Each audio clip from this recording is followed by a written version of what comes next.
The assignment wasn't offered, it was inherited. My grandfather, a former engineer, left me a sealed envelope with a single key and a cryptic note. There's a vault beneath the old missile silo. The pay is consistent. The shift is 1 a.m. to 4 a.m. Go once, and they'll never forget you. It took me weeks to find the location, a rusted hatch disguised by undergrowth miles from the nearest town. The key worked. I descended a cold concrete ladder, the metal groaning under my weight, until I hit the floor of a corridor lit by a single bare bulb. The air was stagnant, tasting metallic and tasting of dust. I followed faded arrows until I found the control station, a subterranean room filled with massive obsolete computers, flashing lights, and rows of heavy switches. On the main console, beneath a red glowing emergency button, was a clip holding a stiff yellow document. It was marked Night Watch Protocol Alpha 7 and written in a precise militaristic font. Rule 1. The red button is active. Do not touch it under any circumstances, even if you are certain the shift is over. The button, large and ominous, sat right next to the protocol. I put my hands behind my back and stepped away, starting my patrol. I began checking the communication banks. They were cold, dead consoles. At 1:15 a.m., a low, rhythmic thump-thump began to vibrate through the concrete floor beneath my feet, originating from somewhere deep below. It felt like a massive, distant heartbeat. The document crinkled as new instructions appeared. Rule 2. If you feel the pulse from sub-level 5, do not lean your body against the walls. It attempts to synchronize. The rhythmic thumping grew stronger, making my teeth ache. I walked quickly down the center of the narrow corridor, avoiding contact with the vibrating walls, fighting the urge to lean in and feel the subterranean rhythm. By 1:45 a.m., I reached the map room. A massive illuminated world map covered one wall, dotted with hundreds of pins marking targets. Suddenly, a small black liquid began to weep from the pin marking my own hometown. The paper in my hand felt slick. Rule 3. If a pin weeps black, do not clean the map. It is showing you a future target that cannot be avoided. I backed out of the room, leaving the dark stain to grow, carrying the horrifying image of the map's silent forecast with me. At 2 a.m., the main power light on the ancient central computer, the size of a refrigerator, began to flash slowly. A string of words appeared on the green phosphor screen. Query: Humanity status. The card pulsed hot against my fingers. Rule 4. If the main computer activates, do not type anything. Any input will result in a negative confirmation. The computer's query blinked patiently.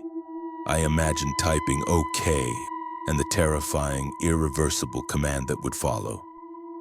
I stood frozen in place, simply watching the ominous question until the screen flickered, went blank, and the power light died. At 2:30 a.m., I found the barracks. Empty metal bunks lined the walls, each with a blanket folded with military precision. A faint, low singing started, a man's mournful baritone coming from beneath the lowest bunk in the corner. The rule etched itself in hurried black ink. Rule 5. If you hear a soldier singing beneath the bunks, do not look down. You will be seen as his replacement. I hurried out of the barracks, the singing following me, growing desperate and full of regret, until the heavy steel door clanged shut behind me. By 2:45 a.m., the communication consoles crackled to life. A voice, mechanical and distorted, began repeating a loop of static and numbers. 59 Delta, 70 Bravo. The card quivered. Rule 6. If the broadcast activates, do not attempt to decipher the code. It is the sequence for the bunker's permanent lockdown. The mechanical voice droned on, the numbers repeating, each tone feeling like a nail hammered into the steel doors. I ran, convinced that deciphering the code was the only thing standing between me and being sealed inside forever. At 3 a.m., I was in the mess hall. A lone metal chair sat pulled out from the table.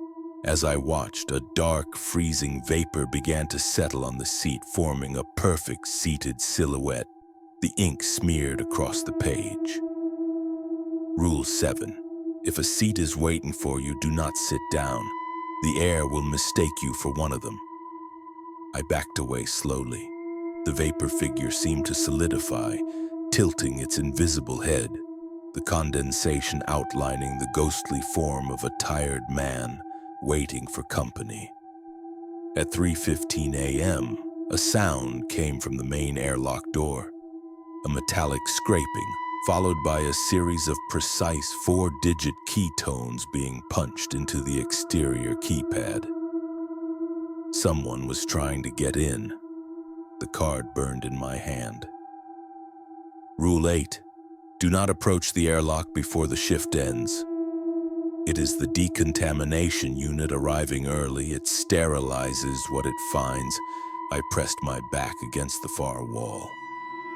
The keypad tone stopped, followed by the terrifying pressurized hiss of the airlock's outer door cycling open. I stayed motionless, waiting for the inner door to open and reveal the unseen threat. At 3:45 a.m., the inner door remained closed. The bunker was silent again. I returned to the main control station. Standing motionless at the main console, staring at the red button, was an elderly man in a faded engineer uniform. He turned and looked at me. His eyes were wide, vacant, and full of regret. The final words etched themselves in a frantic rush. Rule 9. If the preceding watchman attempts to hand over the shift, do not take the logbook. His shift never ended. He took a slow step toward me, holding out a brittle, worn logbook. My voice cracked against the freezing air. I am not cleared for the handover. His face, wrinkled and pale, slowly dissolved into a cloud of dust that settled on the red button. The digital clock on the console flipped to 4 a.m. A high-pitched electronic siren sounded a single, definitive shift-end tone. I bolted down the corridor, past the map room and the silent barracks, scrambling up the concrete ladder until I burst out of the hatch and into the cold, pre-dawn air. I threw the yellowed protocol book as far as I could into the undergrowth.